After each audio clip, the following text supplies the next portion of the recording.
Okay. Hello to everybody. Nice to see you. Thank you for coming.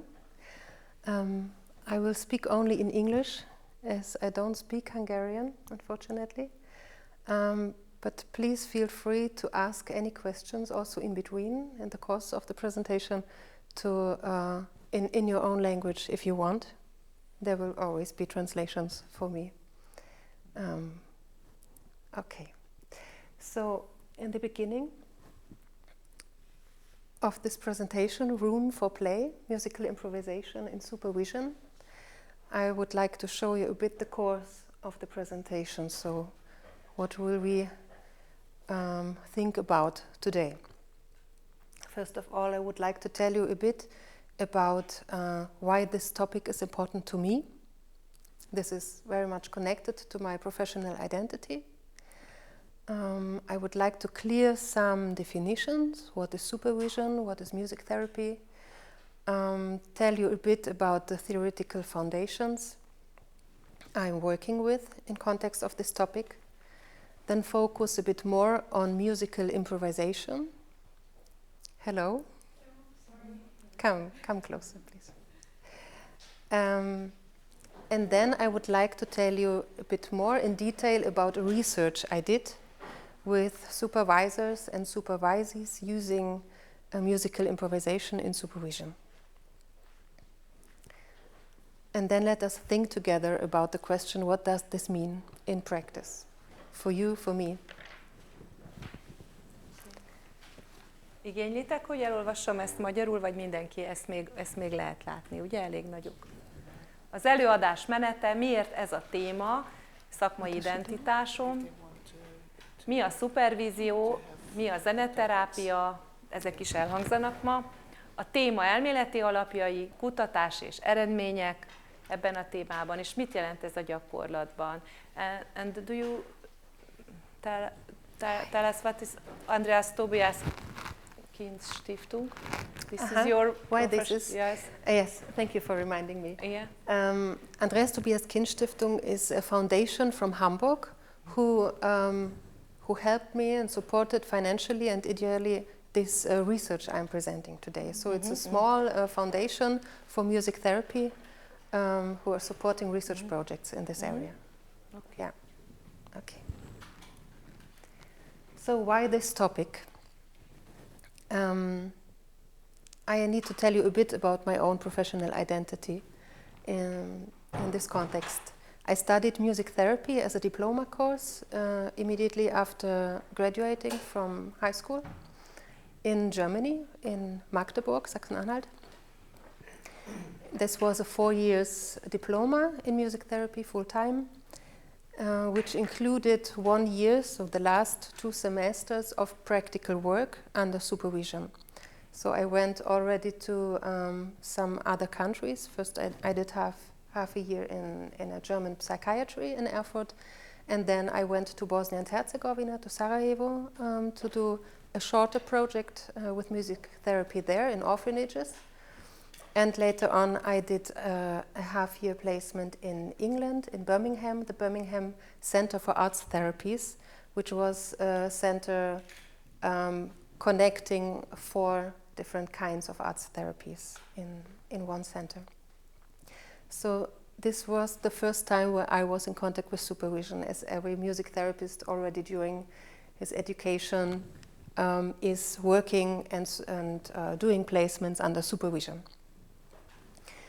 Then the first years of practical work I did in Slovenia, as I moved there after my diploma, and I worked as a self-employed music therapist in Slovenia actually for 15 years under supervision.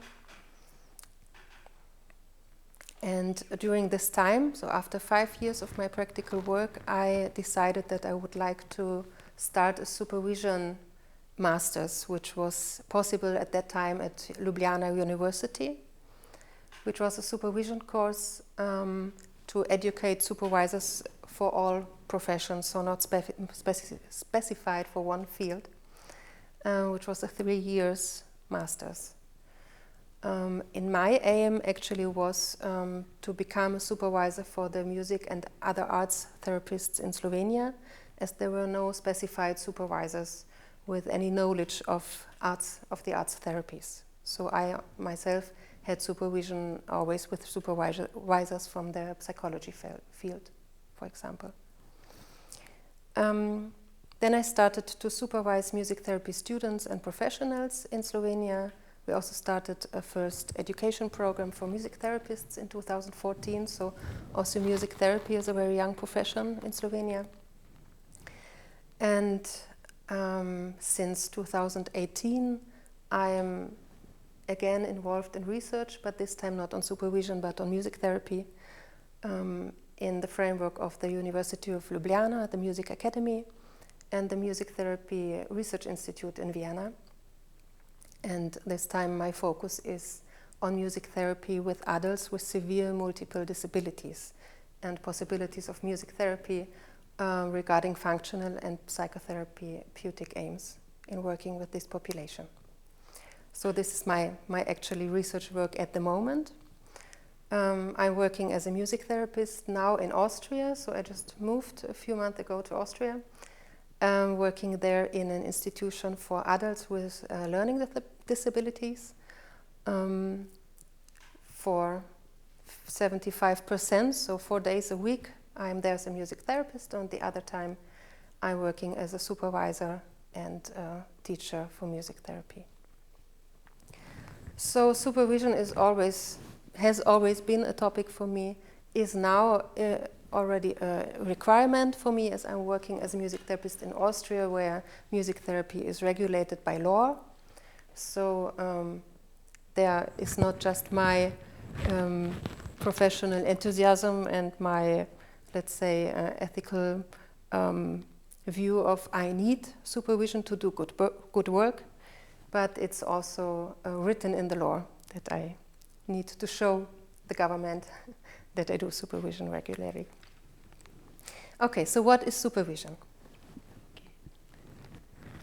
ANSE, which is the European Confederation for Supervisors, so representing all the supervisor associations in different European countries. The main association on European level is ANSE. They define supervision like this. Supervision and coaching is a form of counseling serving the assurance and development of the quality of communication and cooperation in professional contexts. Supervisors and coaches work as freelance consultants, and they implement the concept of supervision as a standalone profession with standardized trainings, systems of quality assurance based on lively professional and scientific discussion, and ethical codes all over Europe. Supervision primarily serves the development of individuals and organizations. It improves the professional lives of individuals regarding their roles in institutional contexts. So today I'm talking about supervision as a standalone profession, not just like you might know supervision also as a term for experts in one field mentoring younger professionals in the same field. Elolvassam ezt akkor a magyarul? Yes, please. A szupervízió és a coaching a tanácsadás egy formája, amely a kommunikáció és az együttműködés, minőségének biztosítását és fejlesztését szolgálja szakmai kontextusban. A szupervízorok és coachok független szakemberek, akik a szupervíziót, mint önálló szakmát gyakorolják, standardizált képzésekkel és minőségbiztosítással, az Európa szerte jelenlévő tudományos diskurzus és etikai irányelvek alapján. A szupervízió célja elsősorban egyének és szervezetek fejlesztése. Az egyének szakmai életét javítja az intézményi környezetben vállalt szerepük figyelembevételével. So what does supervision offers to professionals from different fields? Or maybe first one sentence I like to say about what supervision is, a bit easier than this long definition from ANSE. I think the essence is that supervision means to reflect on my own professional work with the help of somebody else who's facilitating this process. And the one who's facilitating this process of reflecting my own work is the supervisor. So supervision offers support in reflection and decision-making processes concerning current professional issues. It supports in challenging and demanding professional situations and conflicts. It offers clarification and processing of tasks, functions, and roles. It offers support in and handling of processes of change, innovative solutions for new challenges, and prophylactic measures to avoid mobbing and burnout. I think we don't need to read this again, or do you think? Would you like to hear it in Hungarian as well? Do you need the reading? Okay. But this one I think you might need. It's the definition of the World Federation for Music Therapy about the World Agreement about what music therapy is. So it's about the other profession, which is the other part of my professional identity. Music therapy is the professional use of music and its elements as an intervention in medical, educational, and everyday environments with individuals, groups, families, or communities who seek to optimize their quality of life and improve their physical, social, communicative, emotional, intellectual, and spiritual health and well-being. Research, practice, education, and clinical training in music therapy are based on professional standards according to cultural, social, and political contexts. Please. Zeneterápia, I have to mention something. Ez egy újabb definíció, most ezt már mi is használjuk, de általában, amit ti láttok, ez egy régebbi definíció, de most ez nagyon jó, hogy ide került. A zene és a zene alkotó elemeinek professzionális felhasználása orvosi, pedagógiai beavatkozásként és a mindennapi környezetben olyan egyénekkel, csoportokkal, családokkal vagy közösségekkel, akik életminőségük optimalizálására, fizikai, szociális, kommunikatív, érzelmi, kognitív és spirituális egészségük és jólétük javítására törekszenek. A zeneterápia kutatása, gyakorlata, oktatása és klinikai felhasználása kulturális, szociális és politikai kontextusnak megfelelő szakmai sztenderdeken alapul. Yeah. Big ambitions for one profession, and which maybe also shows the need of supervision and the need for every therapist having such a broad profession, so many issues to deal with actually, to reflect one's own work as every other therapist has.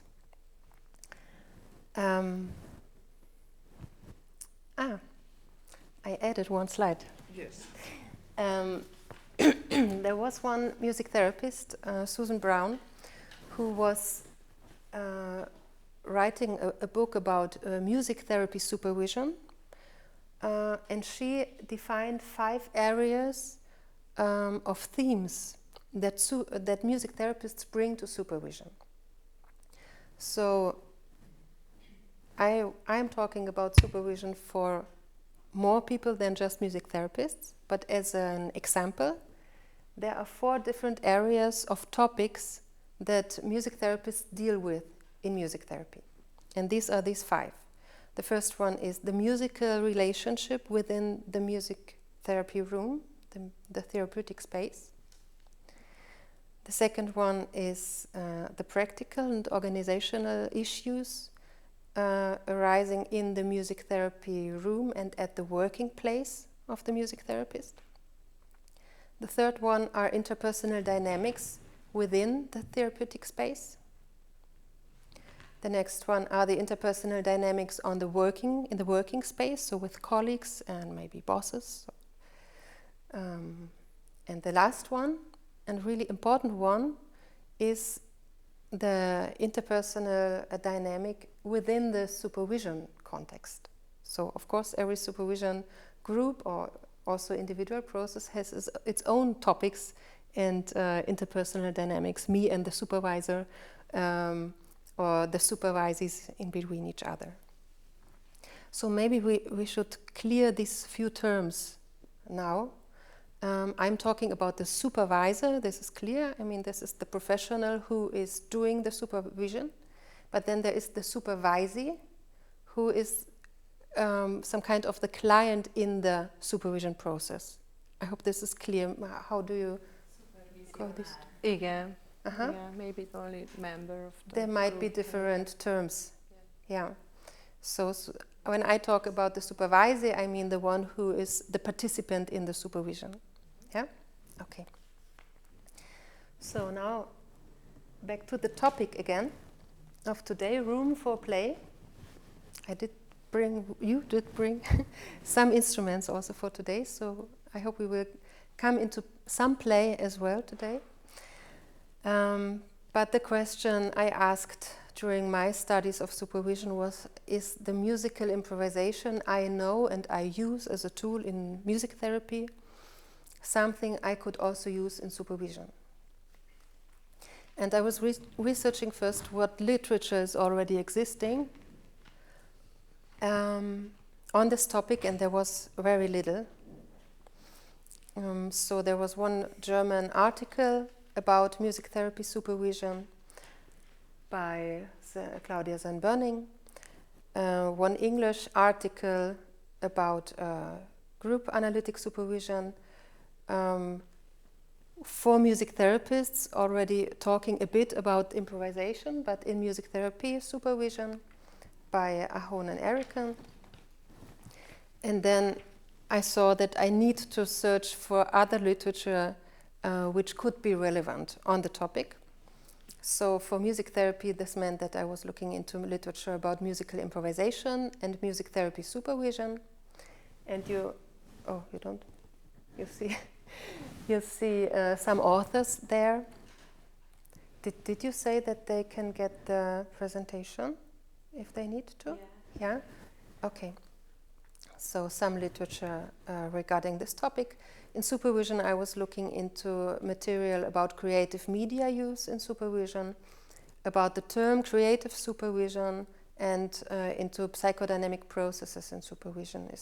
These processes are very connected to the concept of improvisation in music therapy as well. And in psychology, I was looking into developmental psychology, the concepts of reflexivity, mentalization, creativity, play, transference, and resistance. And then I found two inspiring books about creative supervision. So these are two books for everybody who's interested in doing or using creative media in supervision in terms of leading creative processes in supervision. So one by Schuck and Wood, the other one by Chesner and Sografo. Why could this topic be important? I was asking this question before getting really into the research, and I tried to answer it first on a global level and then on a local level for Slovenia at that time. So on the global level, exploring the impact of improvisation on supervisees who have not been introduced to this method before was interesting for me. So I asked myself, can I use this method, musical improvisation, with supervisees who are not used to improvisation? So not with music therapists, but with people from other professions. And for music therapy, this means that the use of improvisation is already a steady practice in supervision. I myself experienced it when my supervisors were also music therapists. We did a lot of musical improvisation in the supervision, but there was no research about how this works and what is this useful for, actually. We just did it. and assumed it is helpful for the processes as it is in therapy. And in supervision with non-music therapists, there was no research at all, but I knew already a few individuals and read a bit about it who had this double identity like me, so who were music therapists, who were also educated supervisors and just used improvisation in supervision processes, but also again without researching this process. And on a local level, for Slovenia, where I did this research, and maybe there are some similarities for your country as well, both professions, music therapy as well as supervision, are very young in Slovenia.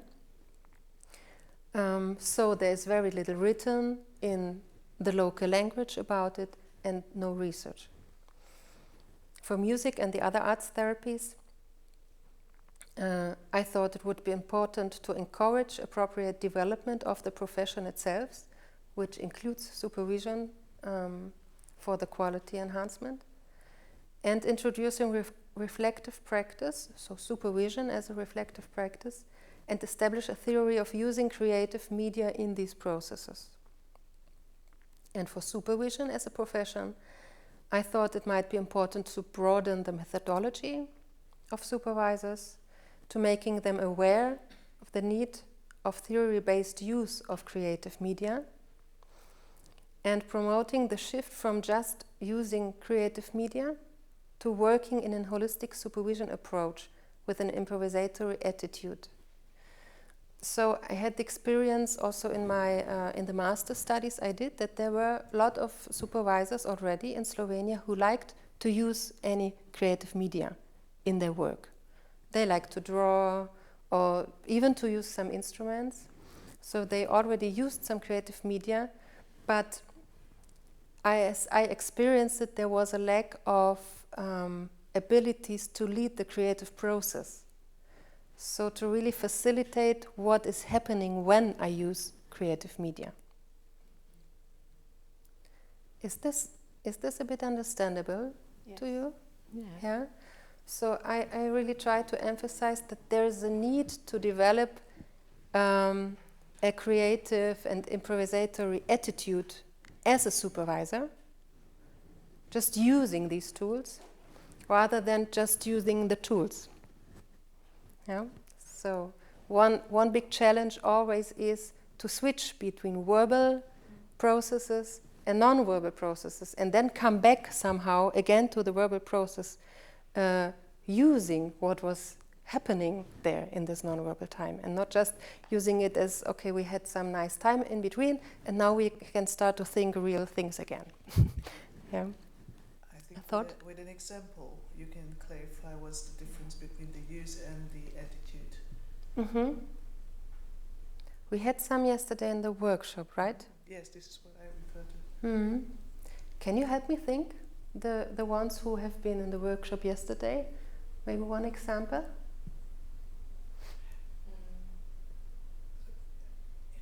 It was rather to talk about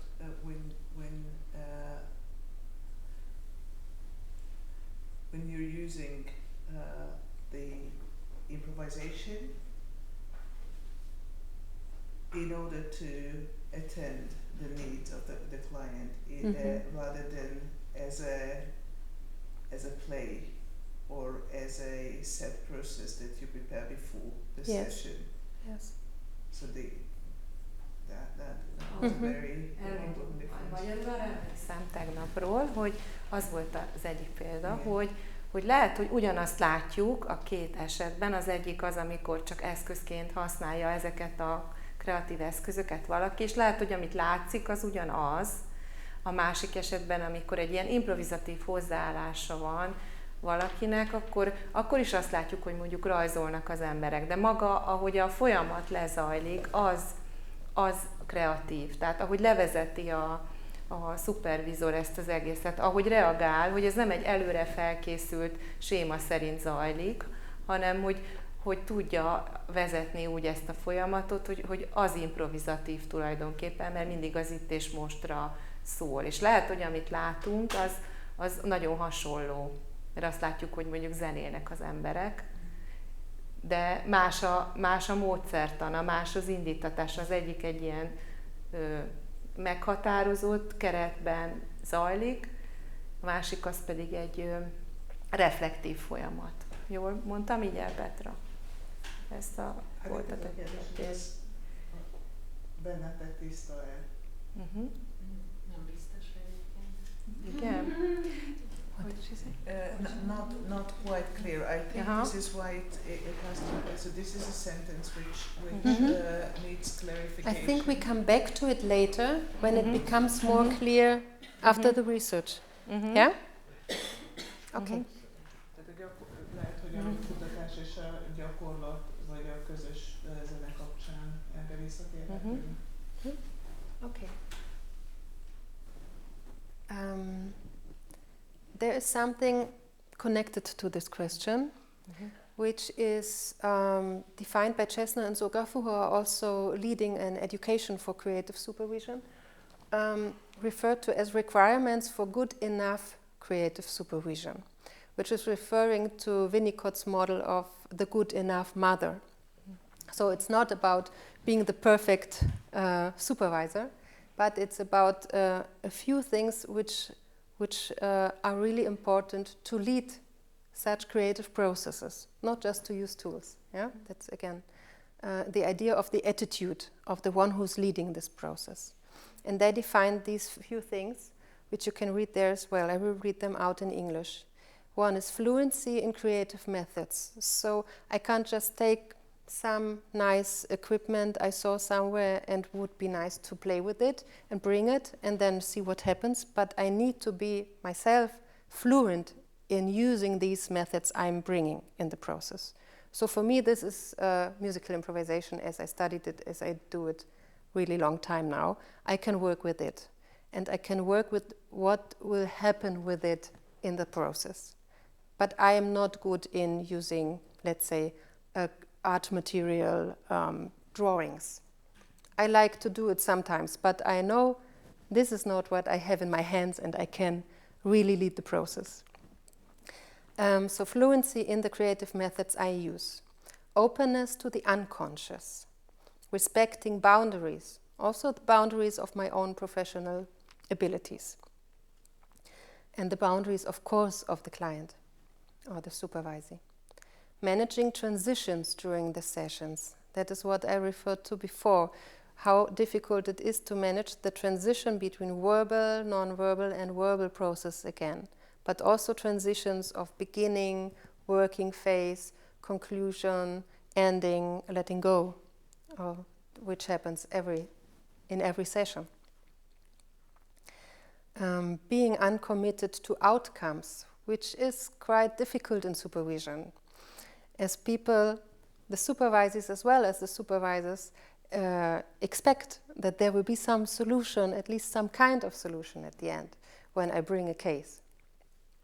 So for this part of the creative process, I need to disconnect a bit to this need, from this need of getting something out of it. Because play and creativity can't happen if I am already in the need of an outcome. Respecting supervision as a dialogue. This is also connected to the idea of the not knowing supervisor. So when I am in supervision as a supervisor, I am not the one who knows best what would be the solution for the supervisor's problem, but the supervisor is the one who knows it. And I'm the one who is facilitating the process in the dialogue with the supervisor and in a group with all of the people in the group. So there needs to be dialogue. And there needs to be a commitment to the emergent process, they say. So as I understand it, it is really important for me as the facilitator of the process to go in the process and to let it develop. And part of it is not in my hands. Like in every improvisation, it is not in my hands what will happen. So to deal also with this unexpected things that might happen, and not to make too much effort to bring it in the right direction too early. To make it a bit more concrete, I will tell you now about the research I did. So I wanted to see if this is something good in supervision, using musical improvisation, and I wanted to look at it from two viewpoints. One is the viewpoint of the supervisee, who is participant in a group supervision using musical improvisation. And the other viewpoint is the point of the supervisors who already use improvisation. Is this clear? Two different viewpoints, yeah? So the first viewpoint I got by interviewing 5 supervisors from different countries who already use musical improvisation in supervision with non-music therapists. This is the important thing for me in this research, that I didn't research music therapists in supervision, but non-music therapists in supervision, of course. So people who met for the first time this tool and this method of musical improvisation. So I got this supervisor's perspective from these experienced supervisors, and I did an active research by leading for 1 year a group of 5 supervisees, myself, using musical improvisation in supervision. And these 5 supervisees were from Slovenia, all non-music therapists. They were from different professional backgrounds: a kindergarten teacher, a dancer, some social pedagogues, and a social worker. But all of them were already involved were starting to be involved in an arts therapies education, but different directions. So one was art, and fine art, you say, and dance movement.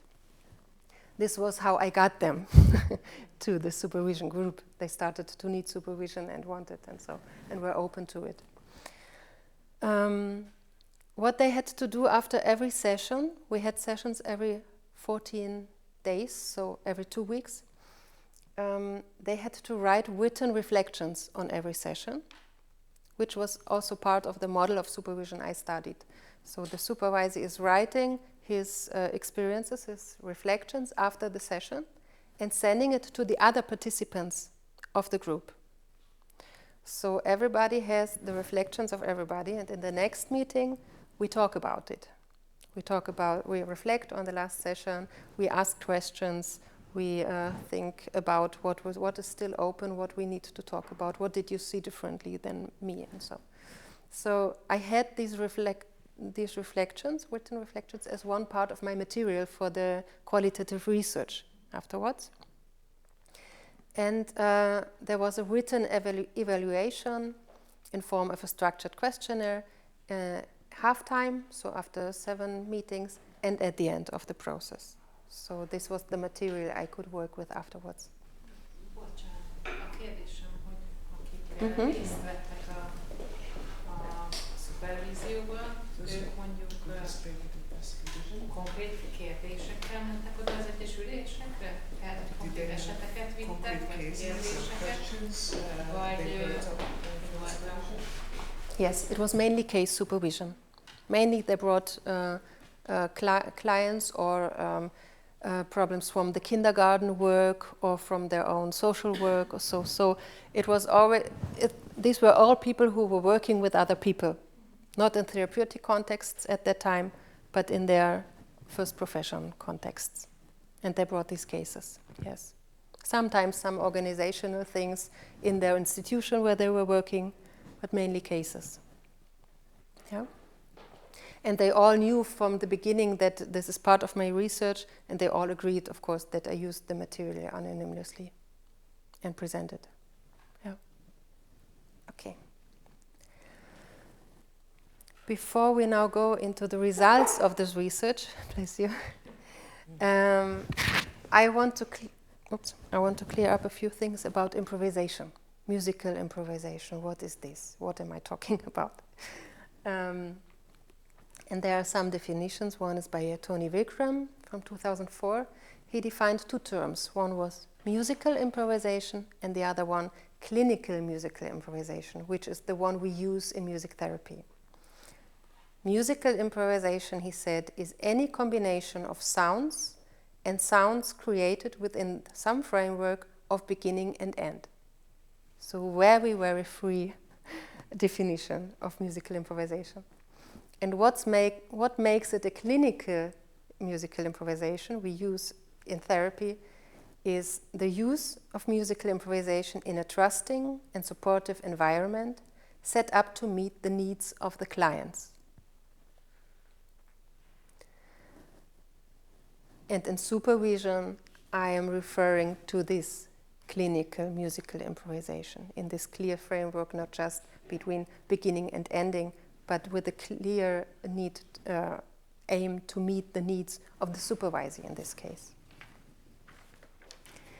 Eckhard Weimann defined musical improvisation like this. He said, musical improvisation is a multi-layered, spontaneous and impulsive process of inventing and simultaneously realizing music.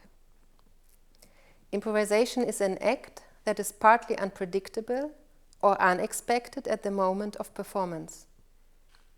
It develops in the tension field of expressive intentions and the given environment, the musical material and the interpersonal situation of the moment. Please read this also in Hungarian.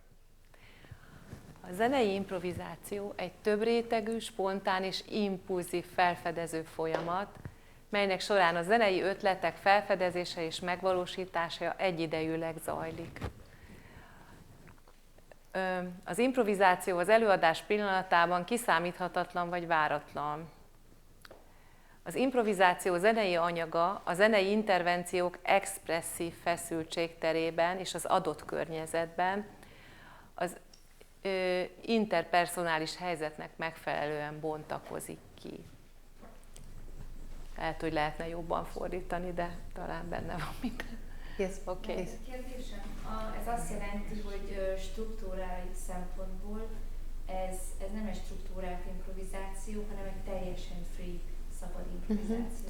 I will clear this question, I think, a bit later about do I use free improvisation structured or so? Is it about this? Yeah, it comes now.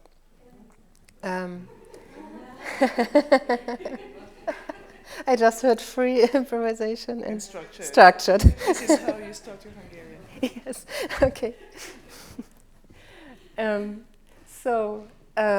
When? Now there are three questions. When are we using this improvisation?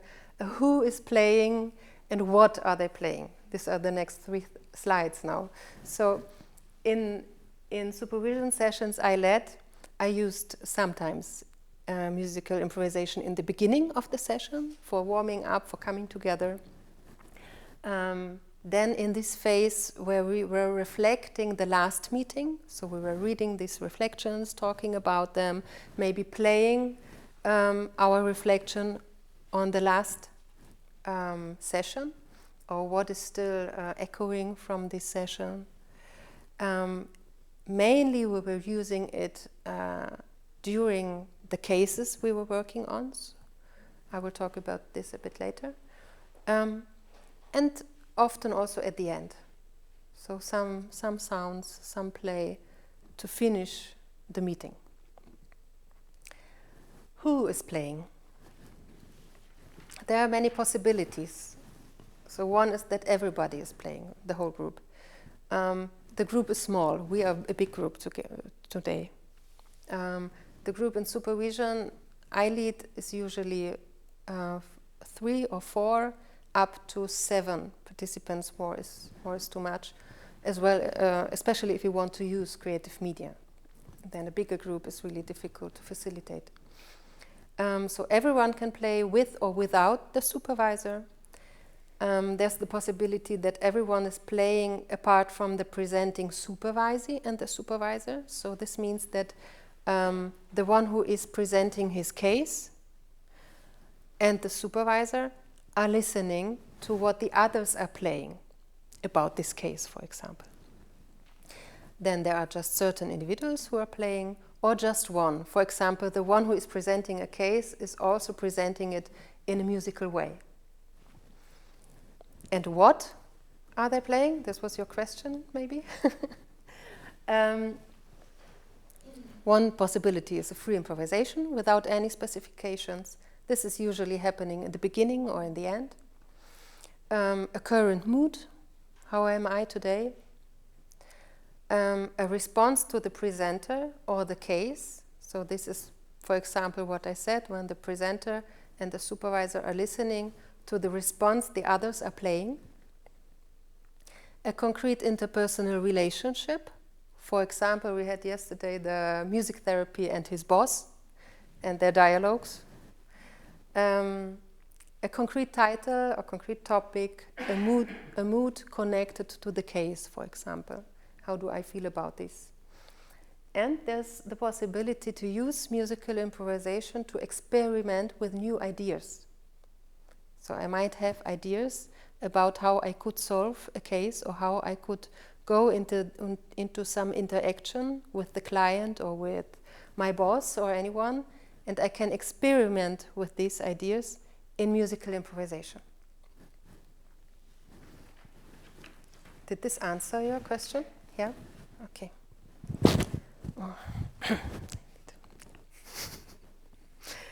Okay. Now there are a few citations from the supervisor's perspective. So what did they say about their experiences with musical improvisation in supervision?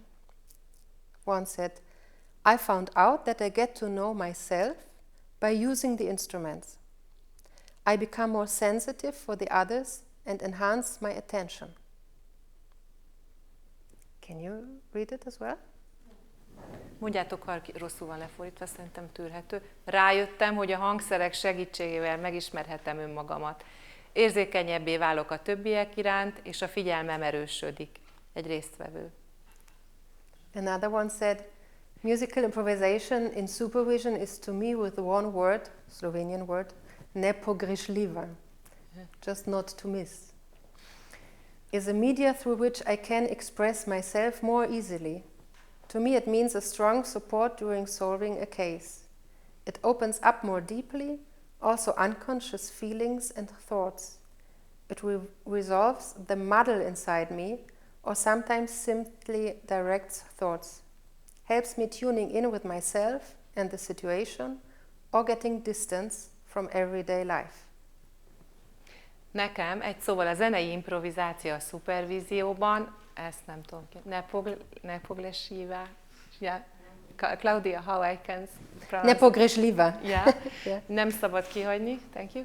Olyan médium, amelyen keresztül könnyebben kifejezhetem magam. Erős támasz egy-egy eset megoldásában. Mélyebb szinten tárja fel a bizonytalan érzéseket és gondolatokat. Feloldja a bennem lévő zűrzavart, vagy néha egyszerűen csak vezeti a gondolataimat, segít önmagamra és a szituációra hangolódni, vagy távol tart a hétköznapi élettől. Okay. Yes. Yeah. Please. About this word, could you maybe explain what this word actually means in Slovenian, because I guess it's kind of important. Yes, that's why I didn't translate it immediately. Yeah? That's why I let it there, this word, when I translated the citations. It's nepogrešljiva. If I pogrešam, I long for something. And this is something I just can't miss. Mm-hmm. I just can't bear to long for it. Can't resist? Can't stop? No. Is it I keep on longing for it? Mm-hmm, mm-hmm. Because Something I like never this. know what I really miss. Yeah. I never know without. Yeah, something. yeah. I don't know. This is just how you explain it. In this case, in Hungarian, it will be something like Yeah. Kihagyhatatlan. Yes, You found a word. Yeah, okay. Nice. Okay. Sorry, just because like I'm a Russian speaker and from the yeah. Russian point of view it meant a completely different thing. Oh, okay. But Yes. then it's a wrong one. Good. Yeah. So it's Oh, sometimes they sound so similar Yeah. and mean completely different. Okay. Yeah. Sorry. Yeah. Yeah, and sometimes it even happened, especially because I had a dancer as well in the supervision group, that someone just stand up during the improvisation and didn't play but danced. So one more citation. This is from the part where we used improvisation during solving a case. I would like to accent that musical improvisation during working my case in supervision. The group was improvising. I went aside to my space and was listening with closed eyes. There was a sound that continuously disturbed me. Consistently, it was interrupting the harmony of the other players. Why does it disturb me? What does disturb me so much? I connected this to my current situation, as in my work constantly something from outside intrudes and oversteps the limits of my professional work, and I let this even happen. This is disturbing me, takes my energy, and so hinders my work. Thanks to the musical improvisation, the bottom question crystallized, which we then worked on together. So I solved the problem and reached important changes, what today still gives me the strength and awareness for a more stable course forward. Szeretném kiemelni a szupervíziós esetfeldolgozó munkámból a zenei improvizációt. A csoport improvizált, én magamba fordultam és csukott szemmel hallgattam a zenét. Volt egy hang, ami időről időre megzavart, következetesen megszakította a többiek harmonikus játékát. Miért zavar engem? Mi zavar engem annyira? Ezt összekapcsoltam a jelenlegi helyzetemmel, hiszen a munkám során újra és újra beront a szakmai határaimon belülre valami kívülről érkező, és én hagyom is, hogy ez megtörténjen. Ez zavar, elveszi az energiámat és hátráltatja a munkámat. A zenei improvizációnak köszönhetően az alapkérdés kikristályosodott, amin aztán együtt tudtunk dolgozni. Így megoldottam a problémát, jelentős változásokat értem el, amelyek ma is erőt és tudatosságot adnak egy biztosabb úthoz. Egy résztvevő. Okay. You're not sure about the I am not so translation. satisfied That's with right. Okay. it was my translation, but I am not so satisfied about the last sentence, but it's okay. I think it is so helpful Okay. that there are these translations, Yes, okay. Rather than that they are perfect. Okay. Let's say they are good enough for sure. Yes, okay, thank you. Before, I want to tell you just the last few slides about the results of my qualitative research. I think the best way to understand is to experience. So let's play. I would like to invite a few of you to take an instrument from there, take it with you to the place where you are. Not everybody needs to, but it would be nice if a few of you take one instrument.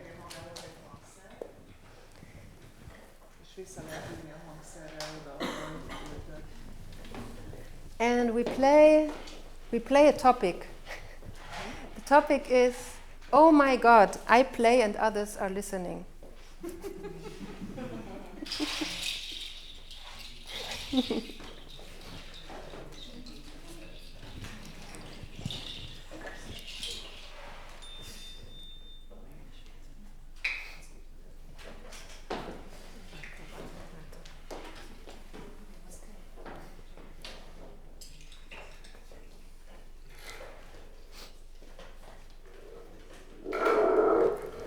Oh my God.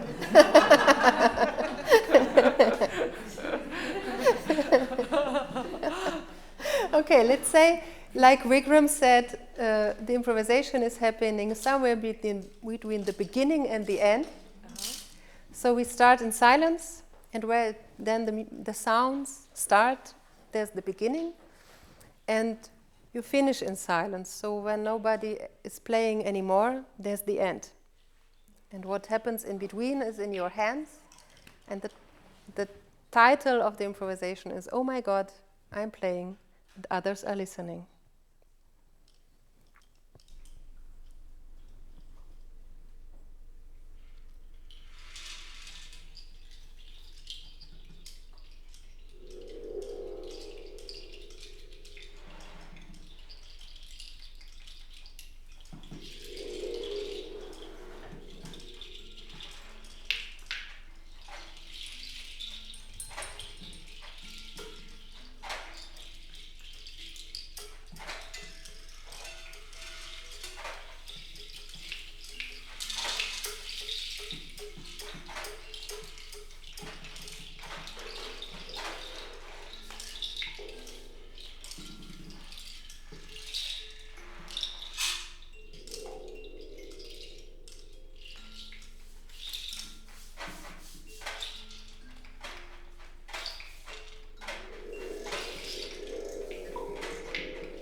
best way to understand is to experience.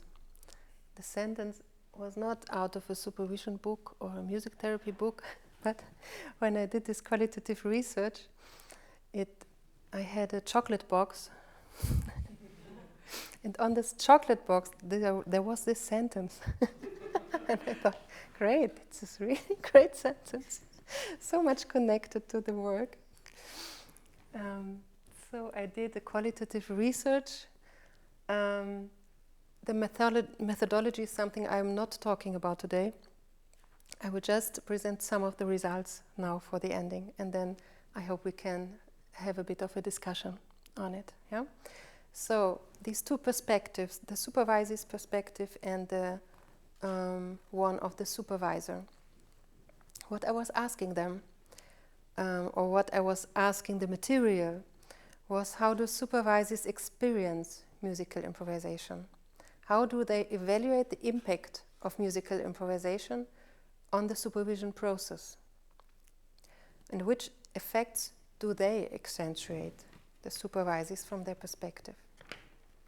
And the supervisor's perspective had a bit different questions. So I asked, what are your intentions and reasons for using musical improvisation in supervision settings with non-music therapists? Are there contraindications for using musical improvisation techniques in supervision? From your experience, how does the use of musical improvisation affect on the reflexivity of the supervisors? In your opinion, what are the differences between using musical improvisation with music therapists and non-music therapists? Which improvisation techniques do you use in your supervisory work? And what do you think about supervisors who are not qualified music therapists using certain techniques of musical improvisation in supervision? Would they need an additional training to do so?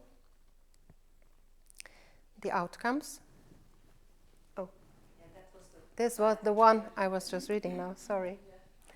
Did you understand the questions? Otherwise, yeah, maybe just have a look once. So the supervisor's perspective questions and the outcomes to these questions were as follows. How did they define their intentions and reasons? They aimed to solve the case. They aimed to gain better understanding of the case, and they wanted to reveal new aspects of the case. So usually the impression was when a person is presenting a case verbally and then playing it, or even the others are playing some reflection on this verbal presentation, there will be some new aspects of the case revealing from this non-verbal part. And it also would not happen to jump too easily to conclusions or to resolving problems, but really it helps to research the case first. They wanted to facilitate a holistic approach to open the potential space for creative processes and playfulness. And they wanted also to support the emerging of the unconscious. So what am I not talking about when I present my case? And they focused on three things: on the case, the supervisor, especially the one who was presenting his case, and the group. On the question about reflexivity, they said in general, musical improvisation, thank you.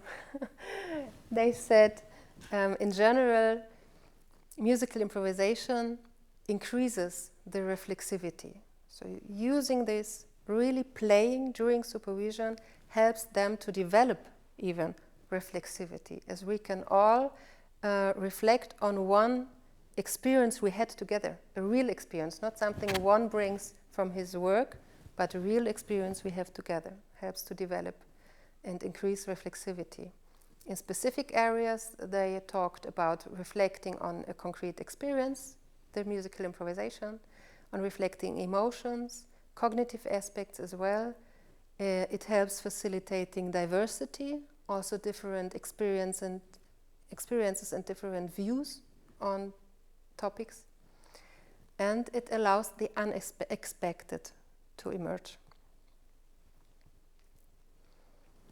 And on the question about the differences between music therapists and non-music therapists in supervision, I was surprised because there were very different experiences from these 5 supervisors and so diverse views that I couldn't find any result showing, yes, there are big differences or there are none, and differences are like that. So this is still a quite open question, actually, and seems not to be so white and black.